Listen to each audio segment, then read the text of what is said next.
Oh my life. This Wolves team. I was about to go to absolute town on this video. And I feel like I should, but wow.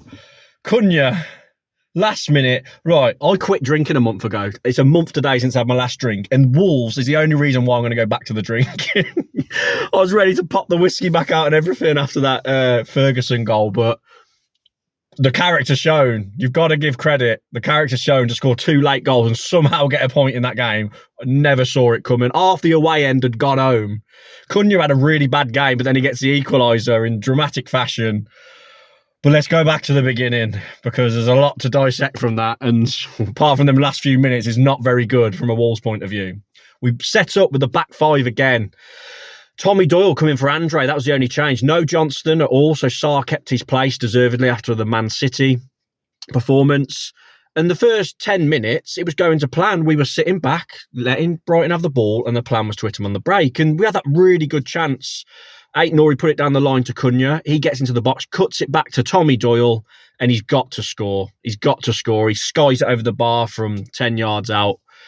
And you're thinking, oh man, what a chance to go 1-0 up and have a lead to protect away at Brighton. And I had a good feeling going into this game. If you listen to the Wolves 77 Club, I thought we were going to win. But after that, the game just changed and we were hanging on. Every time we tried to break, we just kept giving it away so easily. Strand Larsen had a really poor game for me today up there. And CUNHA, really. They couldn't keep hold of it. I thought Semedo was immense against Matoma. He could have been so much worse if he weren't on form, because Matoma had a lot of his runs. But Sarr actually pulled off a really good save. The big number 20 in midfield, I forget his name now, pulled off. I had a really good strike with his left foot. Sarr with a great save. Oh my God, we're going nuts. Let's keep going. Yeah, Sarr with a great save. But then we're kind of cruising. Although it is Brighton have got all the ball, we're kind of cruising. But then Sarr, he's got the ball in his hands. We've got 5 minutes to half time. You think, let's see it out, lads, regroup for the second half. Does the worst kick you've ever seen out of his hands, give it straight to him, through to Danny Welbeck, 1-0. Totally unneeded. Our own mistake again. The amount of times we've done that this season, I've lost count now, and that's just been our problem. And we defended well for the most part. And then Sarr always has a blunder in him. He does. I know he was fantastic against Man City, but we know he's got that in him. And I'm sure he was devastated, because I felt like at that point that had cost us any chance of getting anything. And the one thing that did surprise me at half time is Gary O'Neill made drastic change. I didn't see it coming. I thought he was going to keep it the same, maybe make one sub. But he brings on Sarabia and he brings on Forbes and changes it to a 4 at the back and goes really attacking and goes for it. And fair play to him for that, because I've criticised him a lot for not making half-time changes enough. And although it didn't work that well, like we didn't look, Forbes had a good run just after the half-time break, but then it kind of felt like nothing was happening.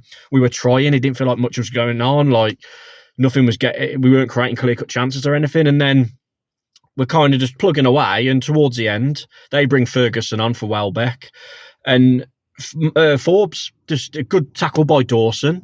Forbes gives the ball away stupidly. We did that a few times in the game where we just give the ball away. They run up, give it to Evan Ferguson, 2-0. I'm tearing my hair out, ready to volley the telly off the stand, thinking, typical Wolves. This video was going to be a Gary O'Neill out video times 3, by the way, if what we're about to get onto don't happen. But then, down in the dumps, we give ourselves a glimmer of hope. 88th minute, corner comes in, bundles round the box. I think Dawson's involved, and Aït-Nouri, bang, get in. You think, oh, a bit of hope. How much added times are going to be? Come on, lads, show some character. 5 minutes added on, and yeah, we throw everyone on. I mean, I remember Rodrigo Gomez coming on. Everyone comes on, and we give the ball away cheaply again. And Doyle is on his own. It's 4 Brighton players versus Doyle. You're thinking, here we go. 3-1 Brighton. That's all we wrote. Turn it off, lads.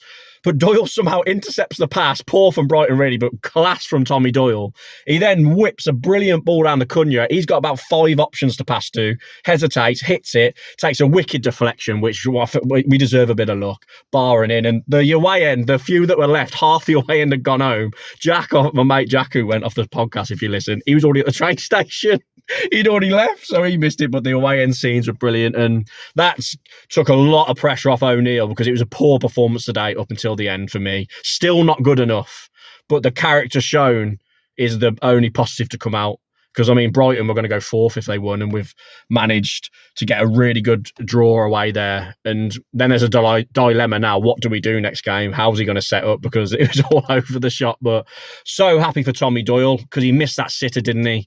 First 10 minutes, but then he was so vital for us getting the win in the end. And he's one of my favourite players, so buzzing for him. Wow. Oh, I can calm down now. My life. Oh. God, yeah, I was going to crack the whiskey open if it stayed 2-0, but no, let's stay sober. Let's go.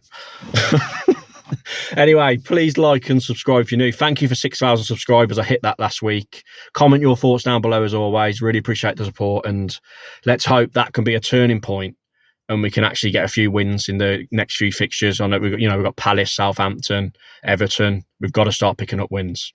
Cheers for watching, everyone.